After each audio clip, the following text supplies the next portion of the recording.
I went urban exploring at night once.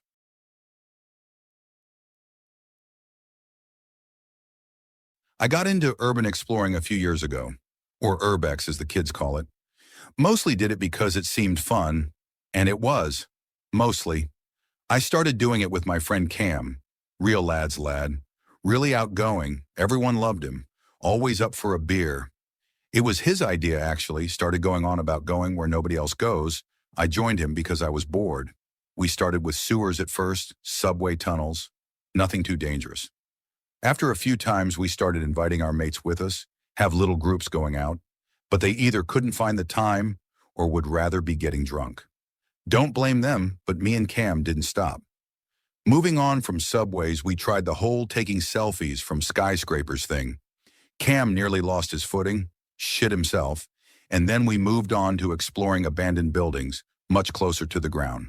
Always during the day though, except this one time that I'll never forget. How about we go to that abandoned hospital already? Cameron said over some craft beer at this new joint we were at. Real hipster pub, not one of our usual hangouts. I knew the hospital he was talking about since we talked about it for what seemed like years, but we could never find the time, and there was always somewhere closer we could go to. We'll just go there at night this time, said Cam. Maybe it was the beer talking, but I agreed to it right then and there. I wish I hadn't. A week later, we were at the front of the hospital after sunset, just the two of us. We came full kitted out, though, headlamps, dolphin torches, even had high-vis jackets on. I said we never went exploring during the night, right? Heaps of things can go wrong. You don't see where you're going as the main thing, and especially in abandoned buildings with unstable floors and crumbling steps, you can easily hurt yourself. But me and Cam thought we were top shit and could explore this hospital with our eyes closed. So we lit up our torches and went right in. Just a word about the hospital. It was a small, private hospital, abandoned some 20-odd years ago. The company was bought out, and they moved the hospital closer to the city. Everything they could take with them, they could. But as we stepped inside the main lobby, we still found ripped couches, a moldy, dusty reception desk, and plastic plants that were still as good as the day they were bought. It's a really eerie feeling walking into a building that was once so full of life, now turned into a hollowed-out carcass. You could see that some people had clearly been here since the move. Graffiti sprayed on the walls. One of the couches was torn open and smashed to bits. There were even a pile of needles on a newspaper left behind by some junkie. And there was that smell, the smell of copper. Cam noticed it too and said somebody must have tried ripping out the pipes for drug money or something. I wasn't so sure. Still uneasy, we headed up for the stairs so we could go straight to the third floor. I kind of joked that we could just take the elevator if its power hadn't been cut off for about 20 years. Surprisingly, Cam weakly smirked, not his usual jovial self. I tried to give him, and me, an out, and said maybe we should explore here when there's daylight instead. But true to form, Cam made a big show about how there's been nobody here for 20 years, and he's not scared of some cliché B-horror movie set. So off we went to the third floor. Our footsteps could be heard echoing throughout the entire building, one step after the other, from the only two souls in the building.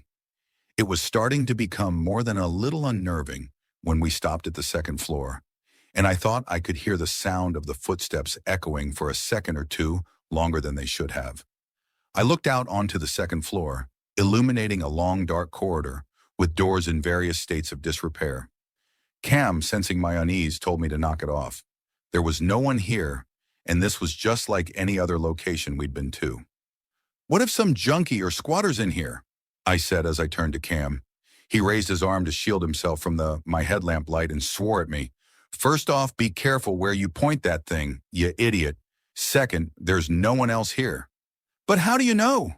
Cam rolled his eyes and used his hands as a megaphone. Oi, is there anyone here? Silence. I didn't dare move in case I masked the slightest bit of sound. There, said Cam. No one here. Let's hoof it. As if anyone would call back, was my response. Oh, shut up, was his. The third floor was even stranger. The same decrepit hallways, but for some reason I felt like I was being watched. Cam suggested that we break up and go in separate directions, but I retorted that we should stick together in case one of us gets hurt. He told me to stop being such a pussy and started walking down what a rusted sign once designated the burn ward. I headed down ICU. I don't know why I was surprised, but all I found typical hospital equipment in the hospital. There were still bed curtain racks, hospital beds still here even though the mattresses were all yellow and soiled. The smell of copper was even stronger up here somehow. There was even some paperwork left on a bedside table with the hospital logo imprinted on the top moldy sheet of paper. I was filing through them when I jumped at a voice at the doorway. "Stop being such a pussy."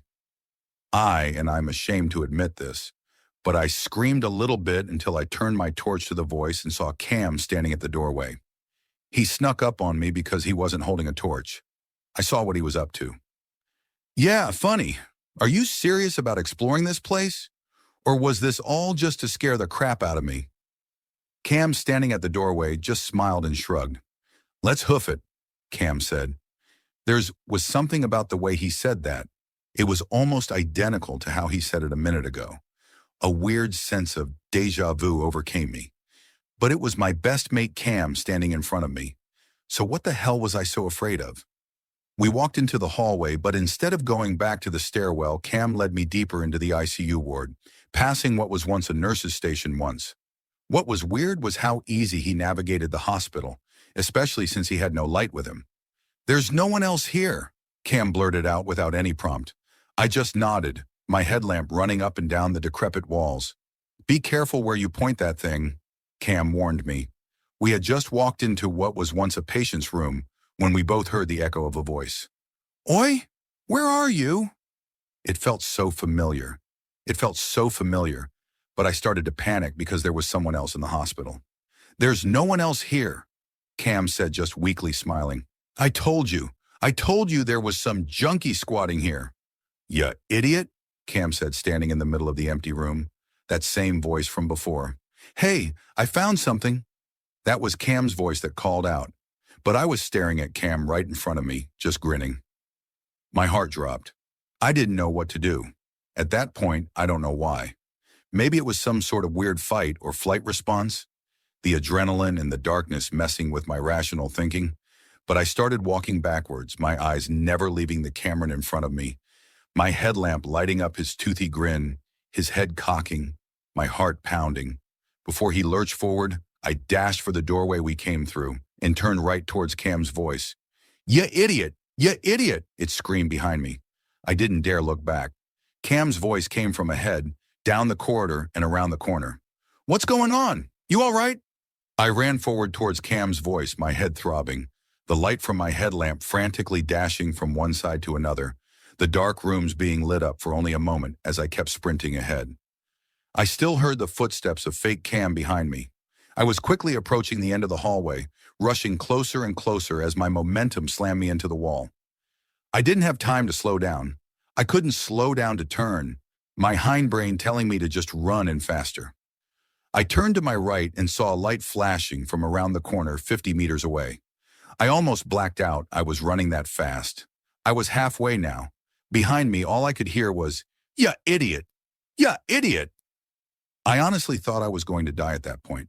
With every ounce of breath, with all the strength in my legs, I tried to turn around the corner and fell flat, right on my face. I just laid there, eyes closed, waiting for the fake Cam to dive on me.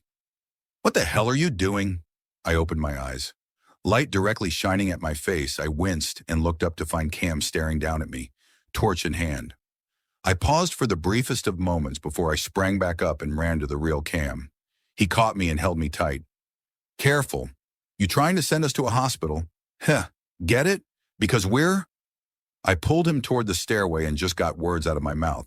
"Monster, you, chasing, go. Go now." Cam lifted the torch down the hallway, showing nothing except my drop torch and the broken glass from my headlamp. He slowly walked over to my torch and picked it up. Slowly, he carried both torches to the end of the hallway and shone the light down the hallway and screamed. I screamed for him to run, but he just turned and laughed at me. "There's nothing here, you dumbarse," he said. I was pissed at him, but more than that, I was terrified. Terrified of whatever that thing was coming back. I carried on for a minute about that copper smell, that guy that looked like Cam, about how he sounded just like Cam, how he chased me. Cam tried to smirk it off, but he thought I lost my mind and decided he should get me out of here. Every step down the stairs echoing throughout its empty halls. To this day, I don't know what I saw. I just can't explain it. Cam said I panicked myself into some sort of psychosis, like he was some sort of psychologist all of a sudden. I thought there was something actually living in building, but I never want to go back to find out. I'm going to stick to skyscrapers and sewers from now on.